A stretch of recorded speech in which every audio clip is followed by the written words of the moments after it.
And the session is being recorded. Delighted to be able to welcome you all to the session today. Really keen to see your take on this one. We've got over 30 people in the room and more joining as we go through. We've also got Harshita. She's from the Access Group. She's in the background and she's keeping an eye on any questions and comments as well. Harshita is going to post in the chat. But without further ado, I'm delighted to welcome Sarah. Sarah Meehan, the Learning Content Director from Access Group. Sarah, how are you today? You're in I'm North London, just down the road from me. I'm in North London. As you said that you were in East London, I was thinking, "Oh, I'm just down the road." Yeah, I'm in North London today, and I think a bit like everyone else, it is drizzly. So we've gone from heat wave to wet weather, but I'm still happy to be here and really excited to host this webinar. I'm really keen to see how people go through the session with you today. We're starting off very early on with some questions, I think, aren't we? I'll turn my camera off, everyone. You don't need to see me. But Sarah, over to you.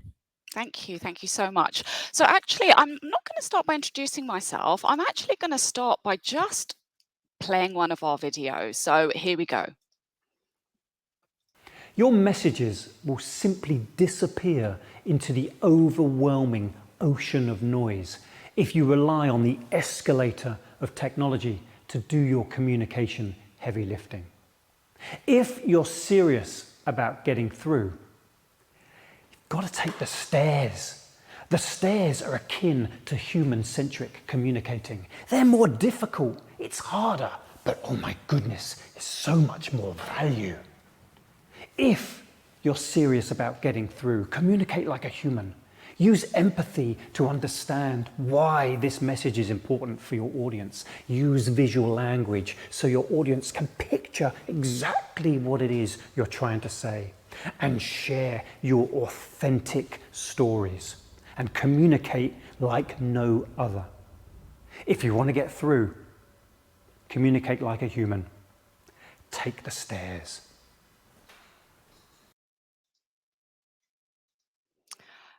Andrew, I can see in the chat that some people are saying they can't hear or see that video. So I'm not sure if there's something technically that I need to do, but if there is, please do come on and let me know. So why do I start with that video? Basically, that 60-second video is pretty much the thesis of my entire webinar. The idea being short form content done well, real people telling real stories. And I'm going to argue that that is the key to unlocking true engagement with modern learners. And as Andrew said, I'm really keen to get into a conversation about this. So I'd absolutely love to hear your thoughts and comments in the chat about that as I go through. So if that's the answer, how did we get there? And I'm going to take you through the journey that Access Learning and myself and the team have been on. Before I do that, I just will take a moment to introduce myself. So as Andrew said, I am the content director at Access Learning.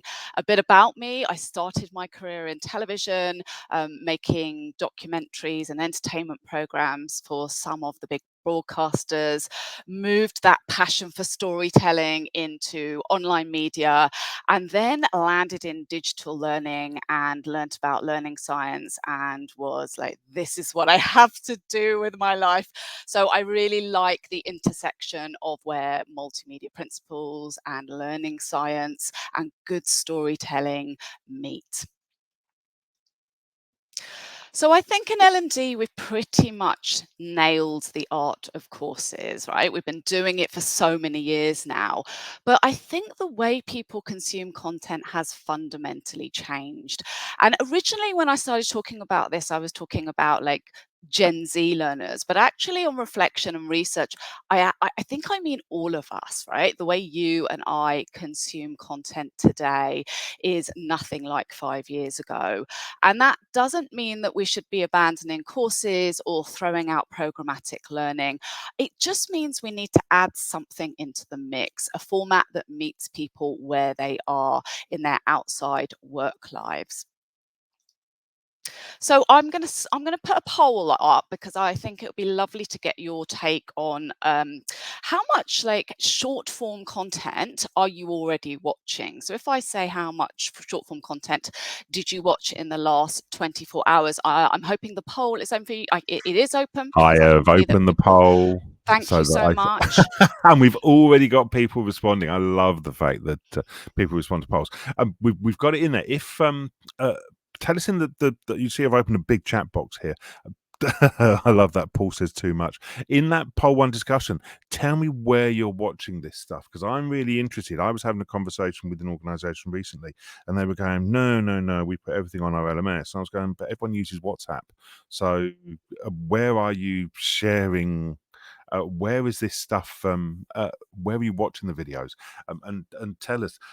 Are you surprised with the amount there, Sarah? We've got, oh goodness me, we've had loads of people responded, and nearly half is more than 30 minutes. I've even responded myself because I am a TikTok girly. Like I can scroll for way too long on that. And actually, I am a little relieved that we've got people saying that in the last 24 hours, they watched over 30 minutes because I feel a little bit less bad about the fact that I can really easily lose my evening to TikTok. But I just think Sarah has met her tribe. I know, and I'm genuinely so delighted that I'm in a room full of people that also are a little bit obsessed with this kind of short form content. So actually, it's interesting because we can see that there's quite a lot of Insta, some TikTok people, LinkedIn, absolutely, Mm, YouTube. See, my mm, daughter mm. absolutely loves YouTube Shorts, but I'm more TikTok. Yeah, so we I can can't do TikTok. I'm an Insta guy. I'll happily go through Insta yeah. and the short form video on Insta. Interestingly, the what I think is just interesting is the how people are applying those videos. Is it just an attention? Just literally attention seeking, or are we actually doing anything with those short videos? I think that's where I'm interested to see where the conversation goes. I'm going to close the poll down in a moment, everybody. There we go. Let me close the poll. There we go. So our final results. So we've got, okay, so only 3% of people in the room here. So that's probably one person hasn't looked at any short form video voluntarily. Mm. So Um, do you know what that does? Your employees, exactly the same. Well, interestingly, I was thinking what would be the counter question to this is how much e-learning did you watch voluntarily in the last 24 hours? And I somewhat I suspect the none would get be it. I get 100%, it. right? I get Because it. we're voluntarily going and watching short form content. Yeah, No one's asked us to, but we're doing it because we see value in it. yeah, And yeah. actually, I think we, as L&D professionals, we might kill for that kind of engagement with some of the content, some of the learning content that we're producing. I'm Okay, gonna close that poll box down. thank Thank you. you, everybody. Thank you, Sarah. I'll come off of microphone again. You will hear me again because we've got more questions that we're going to ask you. But thank you for sharing. Really appreciate that. I just to say that Sunda put voluntarily question mark and then put instinctively. I love that, right? It's almost visceral. Like it's instinctive at this point. Um, okay. As I ask you that question, right, I don't want to create the misconception that necessarily you're competing with those platforms because I don't think we are necessarily, but we are competing in an attention economy. So you're competing with the email that's just landed, the urgent deadline that's just landed. And my point is actually your content has to earn attention when we are living in this attention economy. And so I think we can actually learn from what social media content creators are doing on those platforms because I think they've figured out something, and largely because they've had to, right? There's this huge survival pressure. You're not going to make money unless you're getting this right, unless you're getting good engagement. So it's kind of made them really, really good at this. So what can we learn from these social media content creators? Now, me being me, I kind of just went down the rabbit hole, which I want to do, and I began to kind of think about the principles that the best content creators in the world, what are they actually doing? And it sort of began to coalesce around these 4 areas: so relevance, attention, and clarity, and iteration. And that tickled me, right? Because it's another RACI matrix, and we're all really familiar with RACI matrix. So I'm going to bring this to life. So with a project that the Access Learning team started about a year ago, and just to kind of give you a little bit of context on us, we already create loads of courses, podcasts, live masterclass, like we do lots of different kind of learning media, and we wanted to challenge ourselves to create these reels or shorts, basically short, sharp, sweet learning content. And we learned loads of lessons along the way. We got it wrong a lot before we began to get it right, and I'm going to just talk about some of those lessons that we learned. Before I go into that, because I really want to hear from everybody, I really want to ask this question, which is, what's your biggest barrier to creating short form video content? And I want to do this because I want to almost make sure that I then begin to personalize the content to what the audience are finding the biggest barriers. So I think, Andrew, you've opened the chat, haven't you? I've opened the chat and people are already telling us or putting things together in there. I know what mine is, and that's I've got a great voice and I don't want to be on camera. And I have a face for audio and a voice for audio. I don't want to be on video, which is something which is for me my issue. I'm interested in what your barriers are, and I can see people are still typing. I'm waiting for the responses to come through. Have you? Andrew, you're so good on video. It's the voice does stuff. That's what it is. It's the voice. Yeah, and I've worked with a lot of VO artists, and you have a fantastic voice. But also, and as I move through, I can actually address that point that you make there. But Fabulous. But let's have a look at some of these. Great responses. So Julie, incredibly long processes and systems, hard to make it brief and engaging. I think the brief and engaging is a good question. Authoring tool, says Ian. Sundar is technology. Everything is becoming too complicated. That's interesting. I think some of these are becoming more simple. Simon, time pressures. Paul says regulation, perception that courses need to be a minimum of 30 minutes in length. That's a really interesting expectation piece. Kat talks about getting the script right. And there's I had this conversation with somebody recently. Writing for audio is not the same as writing for reading. Exactly the same. Kaylee, longevity. Rich, technical systems. Patrick, logistics. Marissa, getting to the point. Absolutely. The getting to the thing you want to talk about. And Emma's just said, where do you host them? I think that's really interesting, and making sure people actually see and engage. What are your thoughts on the responses, Sarah? There's some fabulous stuff here. I cannot tell you how delighted I am with these responses because you've seen the presentation, and I really hit so many of these. So actually, it sounds like some of these barriers that you're experiencing are the barriers that we've come up with as well. And I can go through exactly how we managed to, some tips and tricks actually, and about how we managed to solve some of these along the way. So I've kind of actually made a little note to make sure that I talk about each of these as we go through. And just so everybody knows, I'm picking that text out, and we have a back channel chat which we use to manage what's going on in the room. And I'm actually going to paste that. I need to edit it down, do it in 2 lots, and I'm going to paste that into the back channel chat. So Sarah will be held to account because it's going to be sitting in the chat that she'll see on the side of the room as well. That's so helpful. But I think what's really interesting is that actually everything you're talking about, like there seems to be some themes here. So things that I definitely hear from our customers, but also that I've experienced myself, and it sounds like you're experiencing the same thing. So, okay, let's if we move on, and I can actually keep all of that in mind as I go through.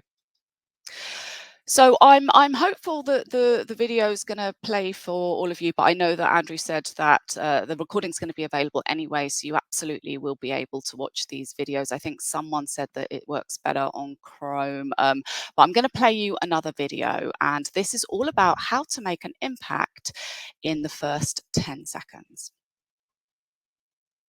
I used to be terrible at public speaking, but now I've learned how to do it. So when it comes to your personal brand, you want to be able to share that with the room or the meeting or the people that you're speaking to within the first 10 seconds. That is an art. And this is how you do it. Rather than introduce yourself with, "Hi, my name is, I'm here because, I'm delighted to be here." Start with something that gives the audience a little telltale sign about you. I was at an event the other week and I introduced myself like this.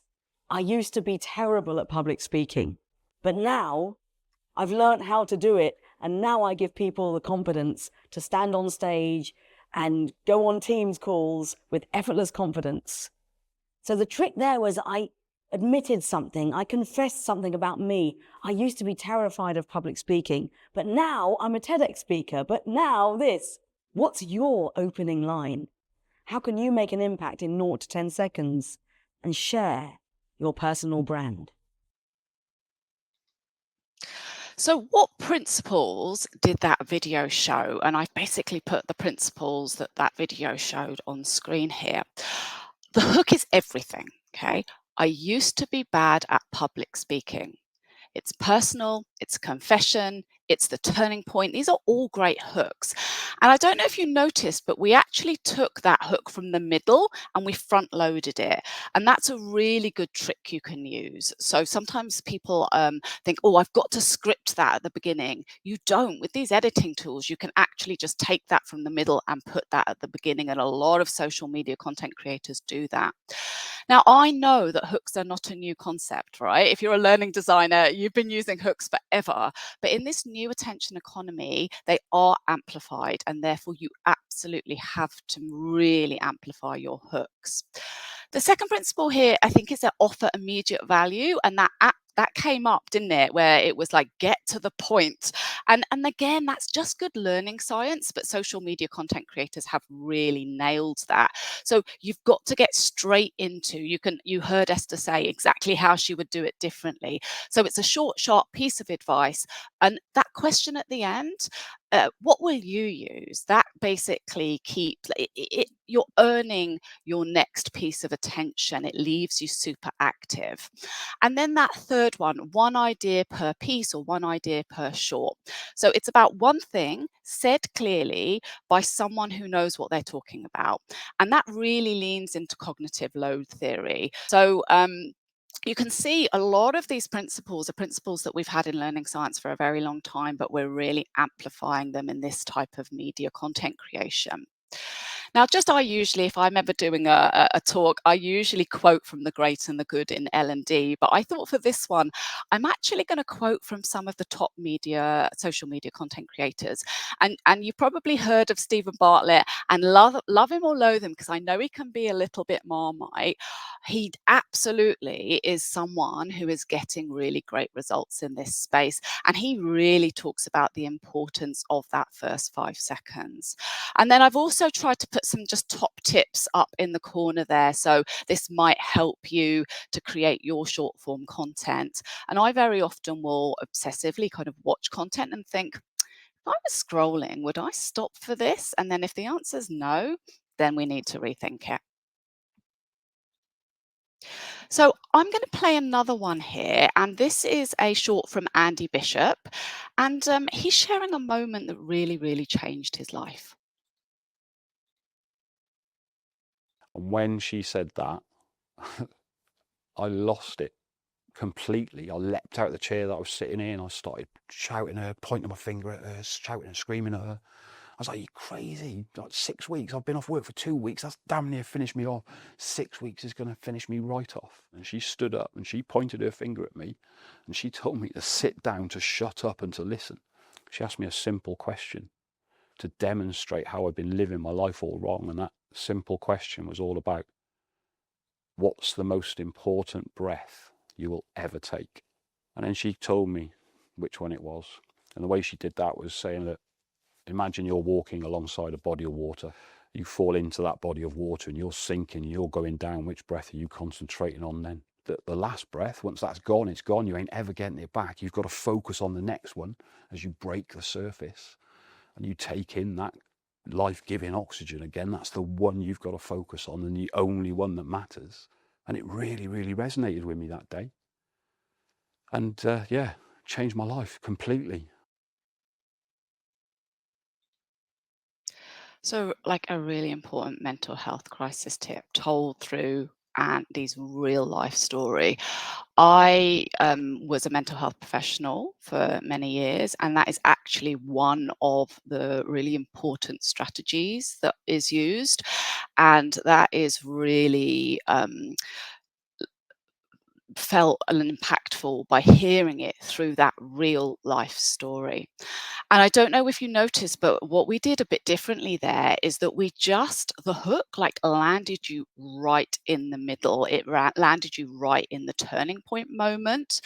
And there is something just super emotional about seeing Andy, hearing his voice, seeing his face, and that gets you invested. And I know that in social media, we tend to say that emotion drives engagement. If I take that into the learning sphere, then emotion actually aids retention, and there is lots and lots of research on this.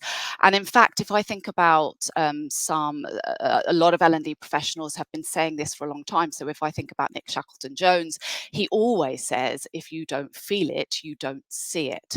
So absolutely, this is something that we've been talking about in L&D for a very long time.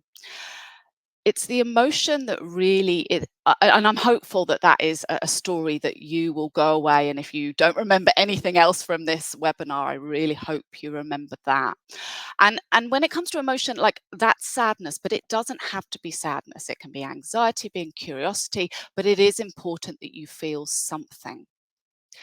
And emotions, they come from stories, and stories come from real people. And I know we were talking before about, Andrew, you said, oh, I don't have the face for it. I've got the voice for it. And I was itching to say this to you then, but actually it doesn't matter. Authenticity will always beat perfection and polish. And what I'm showing you, you can see there's quite high production values to it. Obviously, I have a team. We've got some really great video producers in it, and that can look impressive, but it's sort of not the point. You can record on your iPhone, on your mobile. You can get some really great editing tools. So a lot of content creators, CapCut. Sometimes I just use Clipchamp that comes with the Microsoft suite. It's got that transcription editing, and I just have a play with it, and I put together some of the emotional bits. And so that piece about authenticity, when you've got experts who don't want to be on camera, I think this is something to really remind them of. Engagement comes from authenticity and not polish. And authenticity obviously beats perfection. I've talked about that. I think for these kind of stories, it also beats AI. And I want to kind of address the elephant in the room, because a lot of you might be thinking, yeah, but can I just do all of this with AI? And I thought, well, I'll play around with this. So I asked AI to generate a video with the same tip from Andy, and I'm just going to play you what it came out with. I spent 3 months signed off work with burnout. And the hardest part wasn't the exhaustion, it was the shame. My therapist said something that stuck with me. She said, "You're spending all your energy on the last breath, but you're still breathing. Focus on the next one." I didn't get it at first, but she was right. I'd been replaying every mistake, every missed deadline, every conversation that went wrong. None of that was helping me get better. The shift happened when I stopped trying to fix the past and just asked, what do I need right now? That was the beginning of getting well. So same story, perfect person, right? Perfect person, but no resonance. And I don't know whether you noticed, but there's no bio. Like, I gave him a name, Mike. Why not Mike? But he's got no bio. He's got no rich history. So there's something missing from that. Now, I don't want to give the impression that we don't use AI tools, because AI is infused in everything. And actually, Andrew and I were having this discussion earlier. It is infused in everything. It absolutely makes content creation easier, and it should be used in so many instances. But actually, there is this new skill that is coming onto the table, and it's called AI discernment. And it's about knowing when to use AI and when not to use AI. And I do think in L&D, this is going to become an increasing skill. I'd love to know if you also think that this is going to become an increasing skill. And so, actually, I think this is a lovely segue into understanding a little bit more about how everybody is using AI in learning video production. And I'm really, we're experimenting all the time, and so I really want to understand how everybody, how the people in the audience are using AI in learning video production, and hopefully we can all learn a bit from each other about the best use cases. What are the areas that we think it doesn't quite hit yet? So and then I can share how we're using it. Opened another chat Oh, box. I can brilliant. see Thank people you. already typing in there. Really interesting conversation, because Camille was saying that sounded fake. It was perfect delivery, but didn't quite sound right. There's something, and there's a thing around nuance that I write about. And I think there's it's interesting, that uncanny valley, they call it, don't they? It's Oh, not yes. quite true. It doesn't quite feel, it's almost, but not quite, which is interesting.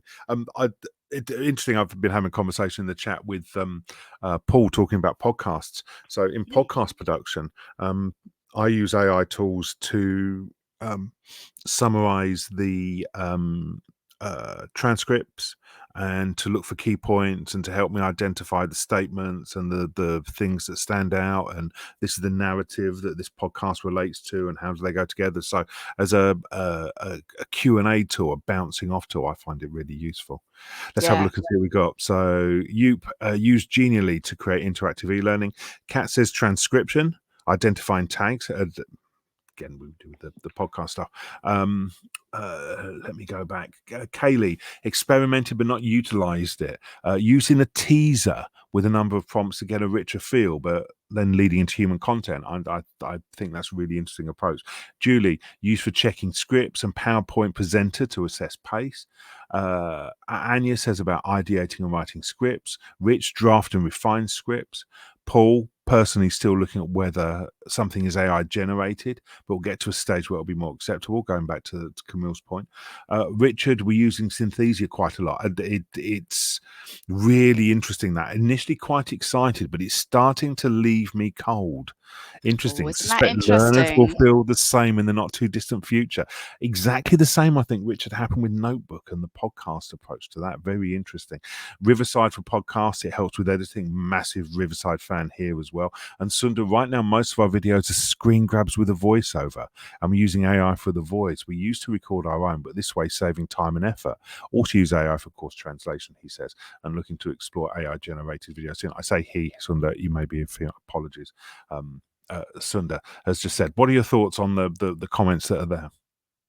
I think I love doing this. They're so interesting, and it's what I'm hearing is that actually there's a lot of offloading some of the manual effort that we used to Yeah. do. Like anyone who has ever been involved in producing content will know how long it's taken in the past to do things like transcripts or subtitling, and it's that all of that manual effort is being offloaded, and we're absolutely finding that. And what it's allowing us to do is to then put more of the human elements in. And so what I'm really interested in is a lot of people are using it in a similar way, but then having that final human in the loop sign off, and making sure that the design stays human centered. It sounds like lots of people are on that journey as well. I love what Richard is saying, because I have found this too, and I'm really curious if other people have found that. For example, there's a big backlash on LinkedIn around AI generated like slop. Slop was the Merriam-Webster word of the year last year. And there's been a real backlash against it, and people are now increasingly looking for AI content and then going, I'm going to tune out because this is AI content. So I Yeah. do think there is a real balance to be had here, that discernment piece that we were talking about. Andrew, what's your take on some of this? Because you're also a content creator. The I think it's really interesting. I actually posted about this today about whether we're using AI tools and how should we use them. So I think that there's 2 or 3 levels to this. First of all is, are you declaring you're using the AI tools, which I think is one thing. So are you using them? If you're using them, how are you using them, being able to declare it? And I think that's a really important point, because your clients, or potentially your customers, your employees, if they have a view on AI and it's negative, they may not engage with you. And it's something we need to be really clear of. And that comment which is why I think really interesting, Richard, your comment about, it's leaving you cold. If it's leaving you cold, it will leave other people cold as well. Yep. For some of your employees, they will encounter it and they will get a sense of delight because it will be the first time they've seen it. However, a period of time, that delight will wane, and it's understanding where we use it, how we use it. And one of the things I think is really interesting from talking with vendors is there was this massive push about AI content creation, and everyone's gone, yeah, we've done that now. We don't need to see that anymore. And there seems to be a push back, and I see it in conversations I have with vendors and also with organizations pushing back on that, which I think is really interesting. And I think that's a really important point. Julia's just put, if it's too AI, it can invalidate and it can make it feel cheap because there's an open access to a lot of these tools now. I think that's a really important point, Julie, because anybody, in inverted commas, can create AI content. If everybody's doing content, then there's less value. There's oversupplied, and so it does feel Yeah. cheaper. I They love call that it, comment, Julie. That's brilliant. it's so Sorry, true. Sarah. They call it the mediocre middle. That Yeah. basically there's a commoditization, which is, great. We can generate content faster, but like this mediocre middle is, we've Well, got to make sure we don't land there. Um, I just did a podcast very recently with Kinga Petrovi that came out this week, and one of the things that I said in that was, we need to remember that large language models are average machines. Their 100%. job is to predict what the next thing is, which will be the median. And we Yep. have to remember they are median machines. Their job as a large language model is to predict and come up with the middle and the average. And we forget that. I'm going to have to close that box down. I can see Patrick. We could talk for ages, couldn't we? Well, I We know, should- and we've got just over 20 minutes left, and you're only Yeah. halfway through the slides. We're going to have to So motor through it. let's motor on. Thank you, so everybody. much. That's such interesting information, and thank you so much for sharing that. I actually think that this is segued perfectly to one of the points I want to make, which is basically the expert is the content. And we were talking all those comments about it feeling fake and losing credibility. Like, that is what we are finding. So when you're watching a video, invariably you are not watching necessarily a video about the topic. Very often you're watching a person who is sharing an experience with you. So I don't know who you subscribe to, but invariably I bet it's a person. I bet the podcast you subscribe to, I bet the YouTube channel you subscribe to, I bet it's a person, because you care about what that person has to say about that thing. And like I said before, it's not always perfect, but it is real. And when I was thinking about the experts that we use in our content, and I was thinking, oh, who's the one that's got like the Riz, right? My daughter had to tell me what Riz means. It means charisma, by the way. Something that you can't necessarily AI generate. Someone you buy into, I thought of Earl, because Earl is just that person. So I'm just going to show you a little bit of Earl. If you can be in the corner of the room sipping champagne whilst the organization and the participants are getting on with the work, that's when you've achieved success. If you want your meeting to be really engaging, there's a friend of mine called Keith. He's taught me how to flip the model. The principle is, instead of the facilitator or the leader or the conference presenter being at the front and center of everything that goes on, flip it on its head. Make it be the audience that is front and center. Give them the bulk of things to do. Where you're coaching someone or having a team meeting, let that audience take front and center. Let them have the principal discussion. That is the key to engagement. There's a little secret that we have as facilitators. And its secret is this: if you can be in the corner of the room sipping champagne whilst the organization and the participants are getting on with the work, that's when you've achieved success. That's engagement. See if you can do it. So I quite like actually, I think Earl kind of was saying a little bit about what we've tried to do, which is make sure that the audience is always involved. That's really important. So actually, I think we've demonstrated some of that here, is that we've really got everybody involved. And I was thinking about, well, what could, for anyone who hasn't perhaps, and I think there was some comments at the beginning about barriers, about sort of not knowing where to start. And I hope that this slide helps out on that, because this is kind of a really easy start, I would say. So my belief is that everybody has an expertise within them, and I believe that anybody can make a short. It's just about, how do you draw that out of someone, right? How do you make them confident enough? And these are some question sets that we tend to use. I find the Mythbuster is the one that's the easiest to start with, right? So I really recommend starting with this. And if I think about this one, the Mythbuster, what are the things in your field that makes you wince when you see it, So that kind of language, that visceral language, wince, what's the moment? So for me, it would be if someone talks about learning styles, or I just kind of die inside. And why? What's the human consequence? And note I say human there, because actually the more human the consequence is, the more engaged people are going to be. So for me, it's much more about, it actually means that we're creating cognitive load for someone. We've got different versions of everything, and that's actually not how people learn. And then what should you do instead? Well, you need to design for the learning outcome. You don't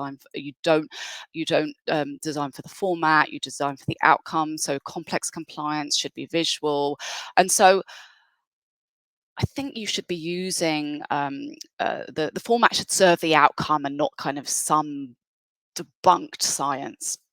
So in all of that, you can hear that some of the language was quite, some of it can be quite provocative, some of it can be like a moment. And what you're looking for is the hook in that. And the hook can come from any answer. And if you're ever in the room with someone, or not even in the room, if you're ever interviewing someone for a short, what I'd say is the hook is the moment that the room shifts. You will feel it. So practice, and you will begin to feel what that hook should be. Now, out of the 3 videos I showed you, I deliberately used different hooks. So the first one, I used to be a terrible public speaker. That was the wince or the confession. Andy's one, and when she said that, I lost it completely. That was your turning point. And Earl's one, if you can be in the corner of the room sipping champagne. So that was the payoff. So you can see in the examples I showed, we used 3 different hooks. And so ask yourself, does the hook make the person want to know what's coming next? Because that's ultimately what the hook needs to do. One more poll, and we'll race through this because I know we're up against time. So this is a poll. This is how do learners currently find learning content in your organisation? I've opened this one up. I Straight off love the it. bat. I love it. I open it up and immediately, boom, 100%, and immediately went to the LMS one. I'm loving the conversation, by the way, and loving the thoughts. Your thing about hooks really interesting. When I'm recording podcasts, I put the thing on for 15 minutes, and we'll start recording. Before we even get to the content, the hook is never in the first 15 minutes. It's always later on within the content when we're doing the content, which is really interesting. Thank you everybody for your votes. Let's have a look. We've got goodness me, we've got quite a few votes. Okay, it seems to be split pretty much between the LMS and searching for it, or a mix, but mostly they have to go looking. I love the fact it's surface where they're already working doesn't exist. Me too. I was looking at that going, isn't that the interesting thing? That's the answer. That tells us everything. It's no Yeah, one has said people it's have to surface where they're actively working. look for it. Yes. Occasionally pushed, so 10% of people saying 9%, 10%, so 1 in 10, it's occasionally pushed, but most people, it's an LMS search and or a mix. They have to go looking for it. Let me broadcast it. I Tells realised I its own wasn't story. broadcasting the results. The results are now being broadcast, so everybody can see. I'm going to close that poll down. So, what are your thoughts on the scores on the doors there, Sarah? As I say, I think the fact that it's surfaced where they're already working, 0% is the story. How interesting that we're still asking people to go to the LMS to find the content, and then we wonder why there isn't a lot of engagement. It's just not frictionless. It's just not human behavior, right? How interesting. Okay, that actually leads me so beautifully to my next point. So thank you so much on that. Last 15 minutes, let's bring it in. Okay. So this is how we surface our shorts, and I think there was some discussion about how to surface them and where to host. So we actually surface our shorts on our navigator screen in Nevo, and basically this is our front door to all of our products. It's our AI-enabled front door to whatever HR, payroll, sector specifics, like a command center. And so what we have is we actually have it right there. So that means that no one has to search for it. They're just doing whatever like they need to do throughout their day, and the right short will play. And what I think this leads us to is, and I've deliberately put a kind of different type of short up there with no sound, so don't worry if you can't hear it, but it can lead you, our shorts can lead you into your entire content ecosystem. Okay, this idea that you earn attention before you demand it. So if you like Jazz is our career expert here, you could watch her whole playlist. You could watch the full interview. So there might be a whole podcast that you could then go and watch, or it might even lead you into your compliance learning. So if you've got a really great compliance expert, 60 seconds with them might encourage people to go into the full course. So the learner doesn't leave. They have to leave what they're doing in their day-to-day to participate in the content. And I think the question before was, just because you play, someone watches a short, are they actually learning? And I don't want to sit here and pretend that just watching a short means that you're going to definitely change behavior. I think a short is part of a learning experience, and it is part of an ecosystem. It's a trigger. It's a moment where you go, oh, I need to know more about that. So it's a moment where you're earning that attention. And then invariably that, you're trying to get them deeper into your content ecosystem. And that's very much how we're using our shorts. You're earning attention for the rest of your content. Social media creators call it top of the funnel. So if you've ever done a marketing funnel, it's a bit top of the funnel stuff. Consistency. Like, it's about showing up regularly, building a cadence, building a habit, and it is habits that tend to change behavior. And then lastly, it's about fast feedback. So something I find is really important is the fast feedback. We tend to not obsess about getting it right. We tend to watch the feedback, lots of thumbs up, which shorts are people watching. And the lovely thing about a 60-second short is that you can iterate super fast on it. And again, you'll find a lot of content creators do a lot of that. And this is kind of what it looks like in practice. So this is just basically some of the top 10 shorts that are trending at the moment for us. And I just thought they were kind of interesting. We get a lot, like AI content is kind of really, as you imagine, getting a lot of traction. But interestingly, still like just old-fashioned soft skills, like if you still call them soft skills, power skills, communication, leadership, networking, well-being, those are still in our top 10. So I just think that's an interesting data set. And I'll sort of finish on one more data set. We have been looking, we kind of obsess about the numbers and who's watching what. And actually, the latest statistics are that people are watching 8 of our shorts in a row. So they're binge watching 8, right? So that's 8 times a minute. That's 8 minutes. And then they're doing that daily. So then that adds up to about 40 minutes in a week.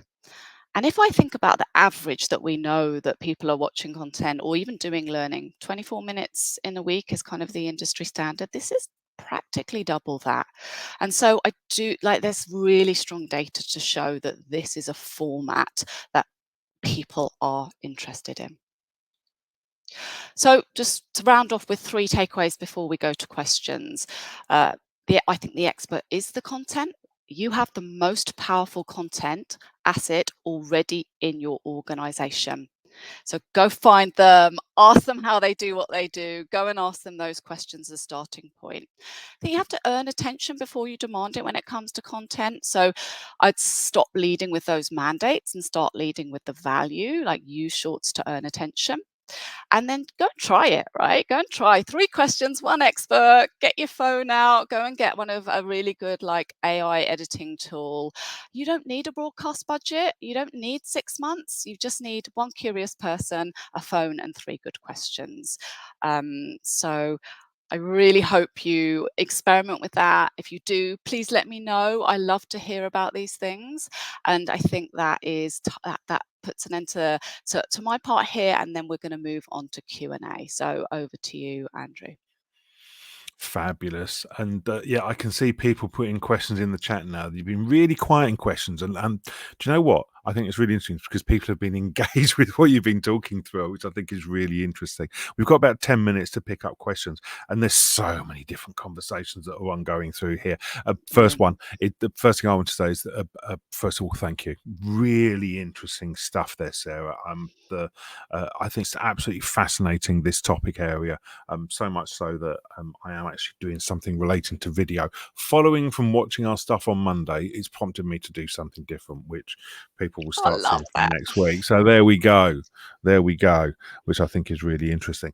I've changed the layout. I've put the layout like this. First of all, if you want to know more about Access Learning, there's a URL there. There's also for the on-demand series and also the content which they can produce for you. All of that is available. I'm going to have a look through here and let's pull the interesting questions out, because there are you'll get the recording, Tanisha. The recording will be available, and that'll be available from it should hopefully be tomorrow. It may be later in the week. There were some brilliant questions. I want to go back to Mariska's one, which was early on. I think is a brilliant question, which is and I've got loads of thoughts on a modern learner. Who is a modern learner according to you, Sarah? Okay.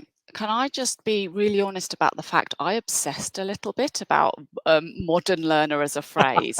And it's because when I first started talking about this, I actually talked about Gen Z, and I said that earlier, right? Because I did loads of research with who we would call Gen Z demographic about what they wanted to see. As we began to talk to our customers, I began to realize that these principles were actually much more related to how everybody is consuming content now. The fast cuts, the bolder graphics, which is why I decided to not use Gen Z and talk modern learner. My point really is much more about the fact that I think that we learn we learn or consume content in different ways now.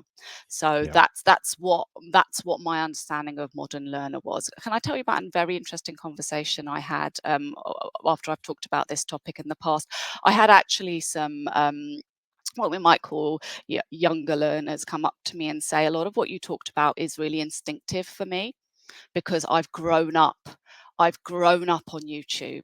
So you're saying stuff that I literally just do every day. And I just thought that, isn't that interesting that we've got these digital It- natives, that this is instinctive. This is in my wheelhouse. I posted in the chat earlier on. If you take a school leaver on now, they're younger than the iPhone. Okay, so they have their entire life has been digitized in a mobile device, which is Yep. something that it's a whole working population that we've not thought of. We've seen it ourselves. You asked that question early on.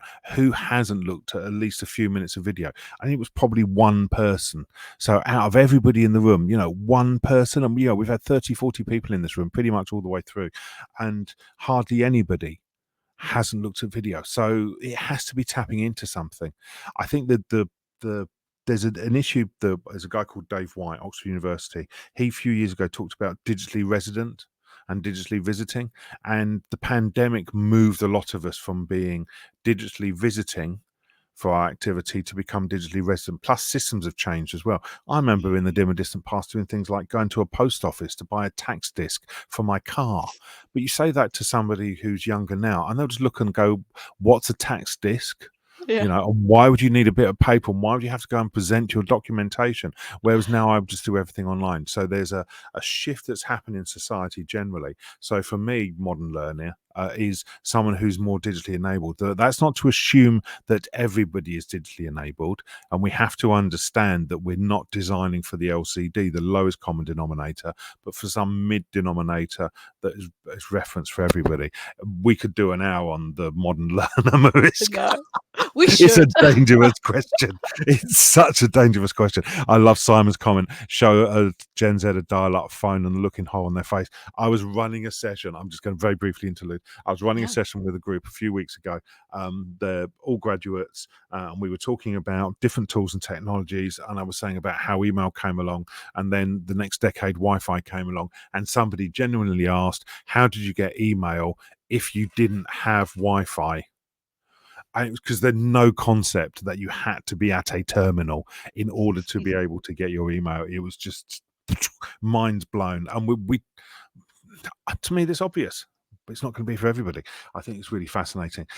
I love this, Kaylee. There's a really interesting question. How do you decide what to call the short? Because I think there's definitely something in terms of naming conventions and hooking people in terms of the wording of it. How do you name it, Sarah? Do you mean the title of the short? The So title of the what? short, Yeah. yeah. Do you know what? We kind of keep it very semantic. So I do think that there is, what are you going to get from this? Like, if you think about the attention economy, right? You've got, I would say, milliseconds. So if you say, look, what am I going to get out of this straight off the bat, and you have that in your first 3 seconds, as well as in the title, then you're more likely to going to keep someone engaged. So we keep it really semantic. So the one of the things we found with the Women Talking About Learning podcast is the title of the podcast is just the whatever the topic is, and then one. So something like the pregnancy one. So you know immediately what the topic is, and you can decide to listen or not listen. You have an instant decision, and we kept it really simple from that purpose. What's interesting is the comment following on, does it make a difference to popularity? What we've seen, Kaylee, is that people will choose based on the topic, and if they've got really simple topic titles, they're more likely to engage with it. Interestingly, how long do they stay with it and so on? Different question. Rich, I think, is how could we adopt these principles to create engaging how-to content? And I think that something we did, Rich, was we did some GIFs, not even video. We did GIFs, screenshots, put them together and turn them into instructional how to log into a sickness absence platform. And we just did 6 screenshots of a GIF, and the organization loved it. So you can do short form video, hasn't even got to be video. You can even make it a GIF, which I think is interesting. Paul's got a question. How tips on transitioning from traditional learning to short form? If they coexist, the traditional can look terrible alongside it. What are your thoughts on that, Sarah? Well, how do we manage that transition between? I'll tell you what we do. So we actually bring a lot of our short form video into our what we might call more traditional learning, because a lot of those principles about capturing attention and keeping it engaging, I think, still stand for traditional learning. So we might then, the only difference is that we would feel slightly more programmatic. Right, so you basically might have a short form video, then go to some kind of reflection, application, consolidation. So all of the good things that we know, in good learning science, but we would just have short form content as part of that, and it basically makes people stay for the whole of what might be a 30-minute piece of traditional learning. Yeah, it's the ice cream and sprinkles approach.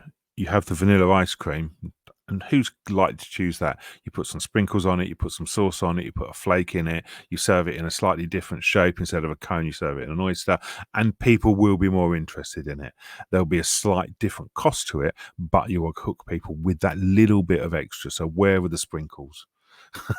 Yeah, I always find What that those what a video line moments, definition. I like that way of describing it, Andrew, because I do find that the minute, like, you could be watching quite a boring presentation, but the minute a really good video comes on, it's so interesting where everyone just stops and watches it. They stop doing the email in the background, and then suddenly like, oh, okay, Yeah. those sprinkles, I like that. I'm going to use that, sprinkles. My video sprinkles. Yes, I love that. Video I'm gonna use it. sprinkles. Still with pride. Still with pride. I've got no problem with these.